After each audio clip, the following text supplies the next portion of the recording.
नमस्कार दोस्तों, हमारे YouTube चैनल जनवाणी पर आपका स्वागत है। दोस्तों, आज जो हम डिस्कस कर रहे हैं वो कर रहे हैं बंगाल चुनाव के परिणाम और उनका क्या इंडिकेशन रहेगा उसके ऊपर। देखिए, 5 राज्यों के अंदर जो विधानसभा के चुनाव हुए, वैसे तो हर राज्य अपने आप में एक महत्वपूर्ण इकाई होता है, परंतु जो बंगाल का चुनाव है वो कई मायनों में विशेष है। वो विशेष इसलिए है कि सबसे पहली परीक्षा तो थी इसमें चुनाव आयोग की, और मुझे ये कहने में कोई गुरेज नहीं है कि चुनाव आयोग अपनी परीक्षा के अंदर पूर्णतः सफल हुआ। आज़ादी के बाद से, और विशेषकर जब शंकर रे जो कांग्रेस के लीडर होते थे और बंगाल के मुख्यमंत्री बने थे, इंदिरा गांधी के विश्वास पात्र होते थे, तब से लेके अब तक जो है ये पहला ऐसा इलेक्शन रहा जो बिना किसी चुनावी हिंसा के, बिना किसी चुनावी हत्या के संपन्न हुआ है। वरना 2023 के अंदर जब पंचायत इलेक्शन बंगाल में हुए थे तो भगवान का नाम लेके 58 हत्याएं उसमें हो गई थी, और लोकसभा का जो 2024 का चुनाव था उसमें भी 15 के आसपास जो है वो चुनाव के अंदर मौतें हुई थी, और 100 से ज़्यादा गंभीर रूप से घायल जो है कार्यकर्ता विभिन्न राजनीतिक पार्टियों के हुए थे। तो ये बंगाल का एक चुनाव जो है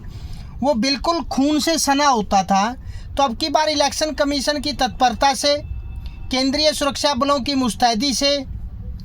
जो अब की बार जो बंगाल का चुनाव है वो वर्षों बाद, दशकों बाद जो है बिना किसी मौत और चुनावी हिंसा के संपन्न हुआ है। इसके लिए जो पहली परीक्षा चुनाव आयोग की थी वो सफल हुए हैं और उसके लिए वो बधाई के पात्र हैं। दूसरा जो ये इलेक्शन है वो बीजेपी और जो इसका कोर ग्रुप होता है, जिसमें बजरंग दल, आरएसएस, विश्व हिंदू परिषद या अन्य जो राष्ट्रवादी संगठन जो हैं, जो मुस्लिम पोलराइजेशन के अपोजिट में हिंदू पोलराइजेशन, यानी कि हिंदुओं को जाति में ना बंटकर हिंदू होने के लिए वोट करें, इस तरह का जो कोशिश करते हैं, उनकी एक परीक्षा है कि इतने भारी मतदान के बाद क्या रिवर्स पोलराइजेशन हमें इसमें देखने को मिलेगा, और क्या अपने संस्थापक सदस्य श्यामा प्रसाद मुखर्जी की जन्मभूमि पर बीजेपी पहली बार प्रधानमंत्री नरेंद्र मोदी के नेतृत्व में जीत का परचम लहरा पाएगी। और तीसरी जो परीक्षा है वो इंडिया गठबंधन की है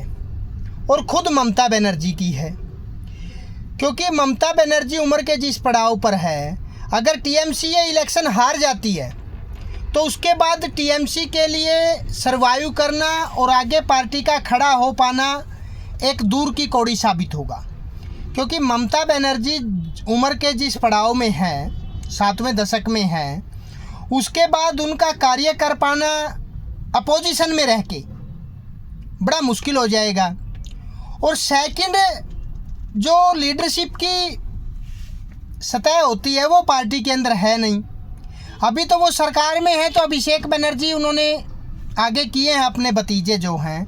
पर अगर यही पार्टी अगर अपोजिशन में चली जाती है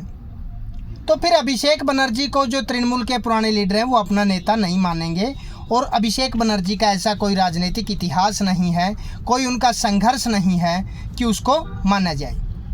तो इन सब मुद्दों के लिए जो बंगाल का इलेक्शन का रिजल्ट है वो बीजेपी के लिए, टीएमसी के लिए, इंडी गठबंधन के लिए जो एक परीक्षा है उस पे हमारी नज़र बनी रहेगी। धन्यवाद।